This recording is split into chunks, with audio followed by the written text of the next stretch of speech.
এই ঈদের ব্লগ ভিডিওগুলো আমি একটু একটু করে হলেও তুলে ধরতে চেষ্টা করেছি। হে এভরিওয়ান, আসসালামু আলাইকুম। কি অবস্থা সবার, কেমন আছো? আলহামদুলিল্লাহ আমি অনেক বেশি ভালো আছি। আমাদের এবারে ঈদের ট্রিপ ছিল কক্সবাজার হিমছড়ি। সব কিছু ডিটেলসে না দেখাতে পারলেও আমি চেষ্টা করেছি মোটামুটিভাবে সব কিছু দেখানোর। আই হোপ তোমরা সেগুলো দেখতে পেরে গিয়েছো। আমাদের এবারে জার্নিটা কিন্তু অনেক বেশি উপভোগ্য ছিল। কখন কিভাবে বের হলাম, কিভাবে সহি সালামতে বাসায় পৌঁছালাম, সব কিছুই থাকতেছে এই ব্লগ ভিডিওতে। আমরা কিন্তু হিমছড়ির একটা মাওয়াই রিসোর্টে ছিলাম। তো আমাদের লাগেজটাকে যা কিছু ছিল সব কিছু বের করে নিয়েছিলাম। একটা বড় একটা অটো নিয়েছিলাম, সেগুলো করেই আমরা চলে যাচ্ছিলাম। দেন হচ্ছে দুই পাশের অনেক সুন্দর সুন্দর দৃশ্য ছিল, সেগুলো দেখতে দেখতে চলে এসেছে হচ্ছে ফাইনালি আমরা কাউন্টারে আমাদের লাগেজটাকে সব কিছু রেখে এখন চলে এসেছে হচ্ছে বার্মিস মার্কেটে।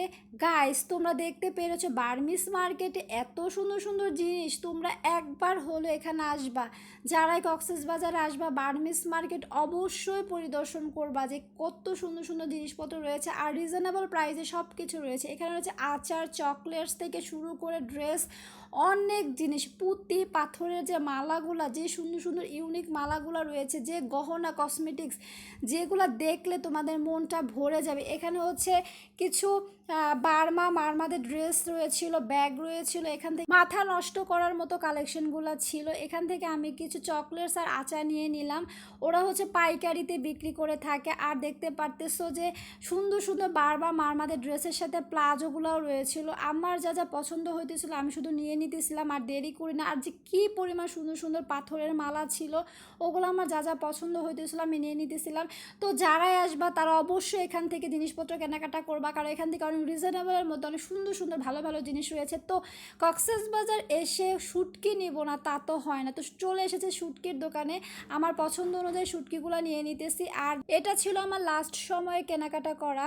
একটু পর আমাদের বাস ধরতে হবে। এখানে হচ্ছে কাঁকড়া ছিল আর ক্যাকটাস ছিল, আর হচ্ছে রূপচাঁদা কাঁকড়া ফ্রাই ছিল, ওগুলো আমরা পার্সেল নিয়ে নিলাম। এত সুন্দর সুন্দর ক্যাকটাস দেখে আমার মেয়ে তো অনেক খুশি, মানে সে এত আনন্দ পেয়েছে আমার দেখে যে কি ভালো লেগেছে। চলে এসেছে আমরা শালিক রেস্টুরেন্টে। এটা হচ্ছে বার্মিস মার্কেটের অপোজিটে। আমরা যে কয়বার এখানে খাওয়া দাওয়া করার জন্য আসছিলাম তখনই দেখছি যে এখানে এত মানুষজন, রেস্টুরেন্টটা অনেক বড়, বিশাল বড় আকারের, অনেক হাউসফুল মানুষজন থাকে। যখনই খাওয়ার জন্য আসছে তখনই দাঁড়িয়ে থাকতে হয়েছে, এত মানুষজনে কোনো স্পেস পাওয়া যাইতেছিল না। রেস্টুরেন্টটা অনেক বেশি সুন্দর। এর আগের দিন আমরা দুপুরে লাঞ্চ করার জন্য আসছিলাম বিকেল 5টার সময়, তখনও দাঁড়িয়ে থাকতে হয়েছে। মানে এখানে সারাক্ষণে মানুষ খেতে থাকে, কোনো সময় আর ফ্রি থাকে না, যেটা আমি দেখতে পেয়েছি এখানকার। এখন হচ্ছে সন্ধ্যা 8টা, মানে এখন ডিনার টাইমে। তারপর হচ্ছে অনেক মানুষজন ছিল, আমরা দাঁড়িয়েছিলাম। দেন স্পেস পেয়েছি, দেন বসে আমরা খাওয়া দাওয়া করে নিচ্ছি। আমাদের একটু পরে বাস ধরতে হবে, তাই জন্য খুবই তাড়াহুড়ো করতেছিলাম, কারণ এটা ছিল আমাদের একদমই লাস্ট সময়ের মুহূর্ত। এই রেস্টুরেন্টের মতো বিশেষত আমি অন্য কোথাও দেখি নাই। যেমন হচ্ছে ওনাদের চা কফি জোনটা ছিল আলাদা, দেন হচ্ছে আবার জুস বারটা ছিল আলাদা, আবার চিকেনের আইটেমটা ছিল আলাদা, আবার রুটিটা আইটেম আলাদা ছিল, এরকম সব কিছু আলাদা আলাদা ছিল। এটা খুবই ভালো লেগেছে। এখানে ওনাদের অনেক সুন্দর করে শালিক রেস্টুরেন্টের একটা জোন রয়েছে। এখানে একটু ছবি তোলার চেষ্টা করতেছিলাম, কিন্তু ছবি আর তুলতে পারি নাই, কারণ হচ্ছে আমাকে তাড়া দিতেছিল, বাসে উঠতে হবে। মানে এরকম একটা অবস্থা যে আমার একদমই যেতে ইচ্ছে করতেছিল না, আরও কিছুক্ষণ থাকে এরকম মন চাইতেছিল। তো ফাইনালি আমরা চলে এসেছি হচ্ছে বাসে। দেন তার আগে হচ্ছে আমরা কিছু জিনিসপত্র নিয়ে নিয়েছি, শুকনা যা যা লাগে, চিপস জুস থেকে শুরু করে যা যা প্রয়োজন আয়ামনি আমার, তো ওগুলো নিয়ে নিলাম। তো গাইজ দেখতে পেয়ে এটা ছিল দোতলা বাস। ট্রাভেলসটা এসি করা ছিল, অনেক বেশি কমফোর্টেবল ছিল।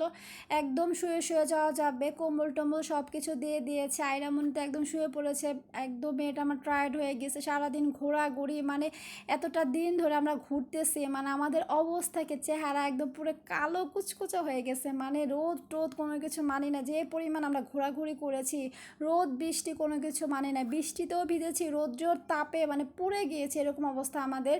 মানে হাত পা দেখে আমি বুঝতে পারতেছি সানবার্ন হয়ে গিয়েছে। তো আমরা রাত 12টার দিকে একটু ব্রেক পেয়েছি। আয়ামনি নেমে হাঁটাহাঁটি করতেছে। এই তো এই ট্রাভেলসে আমরা এসেছি, সেন্ট মার্টিনের। এই ট্রাভেলসটা খুবই আরামদায়ক, কমফোর্টেবল ভালো ছিল। একদম শুয়ে শুয়ে কম্বল গায়ে দিয়ে এসেছি। তো আমরা রয়্যাল ভিউতে নেমেছিলাম। এখানে সবাই হাঁটাহাঁটি করতেছে, জামাই ভাইয়া এরা হচ্ছে কফি নিতেছিল। আমার এমনিতে ঘুমের প্রবলেম, রাত জার্নিতে আমার একদমই ঘুম আসে না। আমি একদম বাহিরের ভিউ দেখতে দেখতে আসি, তাই জন্য আমি আর কফি চা নেই নাই, আয়রামণিকে দেই নাই। তো আমরা উঠে গিয়েছি, দেন হইতেছে আয়রামণি আর আমি চিপস খেয়ে ঘুমিয়ে পড়ে গিয়েছিলাম। দেন এরপরে হচ্ছে আমরা আরেকটা ব্রেক পেয়ে গিয়েছিলাম, সেটা হচ্ছে কুমিল্লা নূরজাহান যে রেস্টুরেন্টটা, ওটাতে এখানে অনেক কিছুই ছিল। বার্গার রোল ছিল, একটা রোলস নিয়ে নিয়েছিলাম। এই রোলটা অনেক বেশি মজার ছিল। আর কুমিল্লার যে মিষ্টিটা ছিল, আমরা যখনই যাতায়াত করি এইখানে কুমিল্লার এই মিষ্টিটা ট্রাই করে থাকি সবসময়, বাদাম। দেন শুকনো জাতীয় আরও কিছু খাবার নিয়ে নিলাম। দেন পার্সেল দিয়ে আমরা বাসের মধ্যে খাওয়া দাওয়া শেষ করে আবার একটা ঘুম দিয়ে দিয়েছিলাম। এরপরে দেখেন যখন সকাল হয়ে গিয়েছে, সবাই তো নেমে গিয়েছে, আমরাই শুধু বাকি আছি। আমরা হচ্ছে গাবতলিতে নেমে, এটাই ছিল লাস্ট স্টপেজ গাবতলি। আয়রামণি হচ্ছে একদম ঘুমে কাতর, ওকে আস্তে আস্তে করে উঠাইতেছে। এখন হচ্ছে সকাল 6টা, সকাল 6টার এই যে গাবতলির ভিউ এটা। তো আমরা হচ্ছে সেলফিতে উঠে গিয়েছি, সেলফিতে উঠে সহি সালামতে বাসায় চলে এসেছি। তো আজকের ব্লগ ভিডিও এই পর্যন্ত। সবাই ভালো থাকবে, আল্লাহ হাফেজ।